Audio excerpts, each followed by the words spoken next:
How we doing, everyone? Mr. Boulder here. Hope you're all well, as per usual. And I'm back tonight with a contest entry video for Mr. Marc G with a C, who not too long ago hit the 2,000 subscriber mark. So congratulations, Marc. Fantastic achievement. Marc's been very supportive of my channel from day one. When I put my very first video up on YouTube, I sent a message to Scott the Rock Scout, because Scott was the one who started encouraging me to make videos. And he put the word out around a few people, and Marc, alongside Andy the Metal Mogul and Mike Metal Mickey, they all got in touch, watched my video, left me a comment. So very supportive of my channel from day one.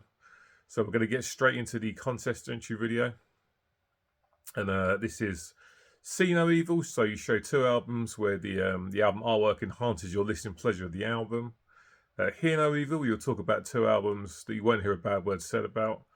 And Speak No Evil, where you show two albums that you picked up because someone like Marc or another channel showed them, and after seeing them being shown on a video, you went out and bought them.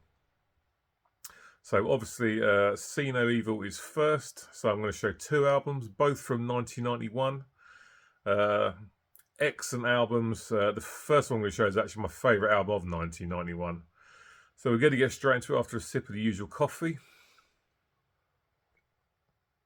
So the first album I'm going to show today, we're heading over to Brazil. And it's Sepultura and Arise, their 1991 masterpiece. A thrash metal classic, which is bordering on death metal, really. An amazing album, packed full of amazing riffs. Brilliant vocals from Max Cavalera. The drumming from Igor Cavalera is absolutely outstanding. An album packed with great songs. Title track Arise, Dead Embryonic Cells, Desperate Cry, Murder Subtraction. Side 1 is all killer stuff. Altered State, Meaningless Movements, Under Siege, Infected Voice on Side 2. A perfect album and outstanding artwork as well. I've always loved this artwork. The attention to detail is excellent. This was done by a guy called Michael Whelan, who also did their previous album, 1989's Beneath the Remains, and 1993, the follow-up, Chaos AD.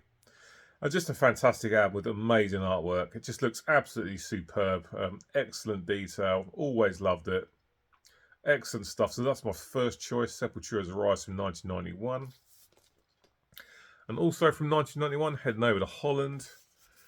And here is Pestilence and Testimony of the Ancients. Superb death metal from Patrick Mamelli and company. I absolutely love this album. First time I heard it, it just completely blew me away. It's just an absolutely superb death metal album. There's great stuff on this, like The Secrecies of Horror, Twisted Truth. So many great tunes, loads and loads of great riffs, some instrumental parts as well.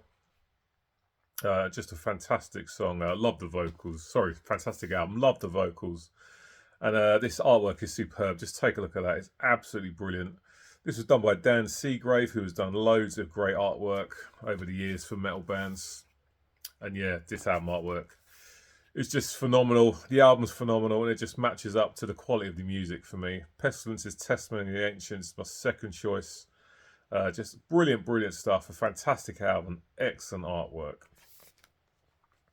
So up next, two albums that you won't hear a bad word spoken about. I've decided to choose two albums that, as far as I'm concerned, get shit on a lot, completely unnecessarily, for my choices. So up first, from 1991, here's Metallica and the Black Album. Yeah, people rubbish this a lot. For me, it's completely unnecessary. I mean, you know, I'll be honest, I prefer over this albums like Master of Puppets and Kill 'Em All and Injustice for All. I love the early stuff the most as well. But for me, this is a fantastic album, and it just doesn't deserve to be shit on like it is. Whether you're talking about excellent big hit singles like Enter the Sandman, Sad But True, Wherever I May Roam, to excellent ballads like The Unforgiven and Nothing Else Matters, and to the deep cuts that don't get talked about a lot, which is superb, like Don't Tread on Me, Holier Than Thou, Through the Never, A Wolf and Man, Struggle Within, stuff like that. It's just a great album. I know it's different from what they did before, but for me, you shouldn't be slagging off an album because it's different. You should be slagging off albums because they're bad albums, and this is not a bad album at all. It's just different. I mean, I can say myself, as a musician myself, In the 21 years I've been playing in bands, I've played in alternative rock bands, I've played in pop rock bands, hardcore punk bands and metal bands.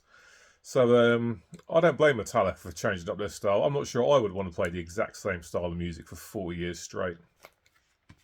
Yeah, it's an album packed with great songs. I mean, for me, if you're going to slag an album off, you should slag it off because it's different, because it's a bad album, not just because it's different. So that's Metallica's Black Album, first choice. Second choice, Motley Crew from 1994, their self-titled album with John Corabi on the vocals. An absolutely fantastic album, which is hated on by a lot of people purely because Vince Neil isn't on it. And sorry, Vince fans, but John Corabi is a much better singer than Vince Neil has ever been and ever will be. It's just an absolutely amazing album, a massive change in style. This is nothing like the glam that they were doing in the 80s. This is much heavier. You got Smoke the Sky on this, which is the heaviest Motley Crue song ever. Really, really great riffing. Excellent drums from Tommy Lee. And excellent drums from Tommy Lee across the entire album. His performance is superb. John Corabi's vocals are excellent. Loads of great tunes on this, like Welcome to the Numb, Poison Apples, Love Shine, singles like Hooligan's Holiday, Misunderstood, Power to the Music, Uncle Jack. Just an album packed full of great songs, and it's hated on just because Vince isn't on it. And it's much better than some of the stuff that they did with Vince. I mean, this pisses away the Theatre of Pain as far as I'm concerned. The production from Bob Rock is absolutely phenomenal. The drums on this sound great. The whole album sounds fantastic. And it's just unfairly hated on for no real reason at all, as far as I'm concerned.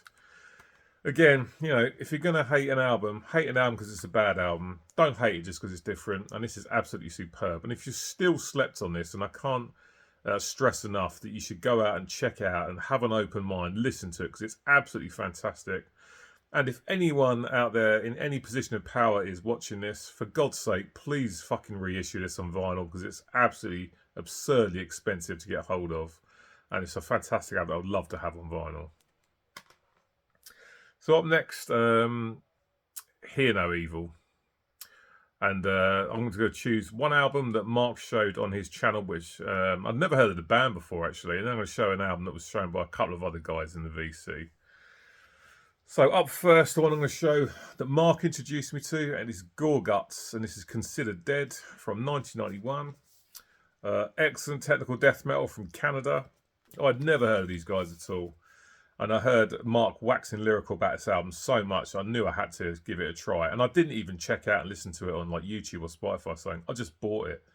It turned up, I listened to it, and I absolutely love it. Old school death metal done the right way. Loads of great riffs, superb vocals, the drums are great. Tracks like Stiff and Cold, absolutely fantastic. Considered Dead, the title track's great. And then comes Avidity, first song is great as well. Waste of Mortality, Drifting Remains.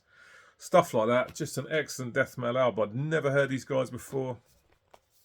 Grabbed it, picked it up, loved it. Superb stuff. Gore Guts, Considered Dead from 1991. It's a fantastic album, and I'd never would have known about it if it wasn't for Marc. So cheers, Marc. The next album I'm going to show was shown by, I think it was Scott the Rock Scout and Andy the Metal Mogul, the artist formerly known as Cloudy Milder.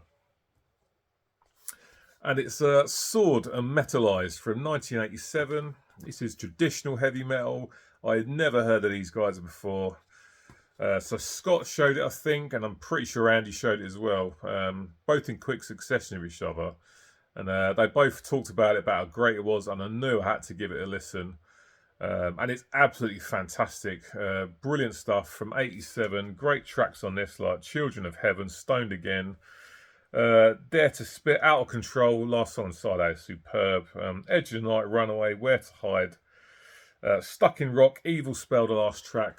Straight up traditional old school heavy metal, which is just superb stuff. I think these guys are from Canada.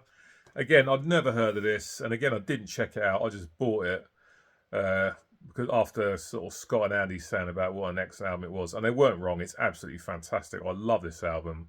Excellent old school traditional heavy metal from these guys. Brilliant stuff. Absolutely love it. And another album that's picked up just because other guys in the VC showed it and said how great it was. So there we go. Right guys, that's it for this week's video. Cheers for watching as always, and as always I shall leave a link to Marc's channel in the description box of this video, just in case for some reason you don't know who he is. You probably do, but if you don't, head on over there, sub to his channel, watch his videos. He's a great guy, very supportive of loads of people in the community, and very much deserving of his 2,000 subscribers, and I'm sure he's going to be hitting the 3,000 subscriber mark fairly soon. So, as always, guys, get in the comment section. Let me know what you think about the albums that I chose. And I thank you very much for watching, as always. It's very much appreciated. So, until next time, cheers, take care, and I'll see you soon.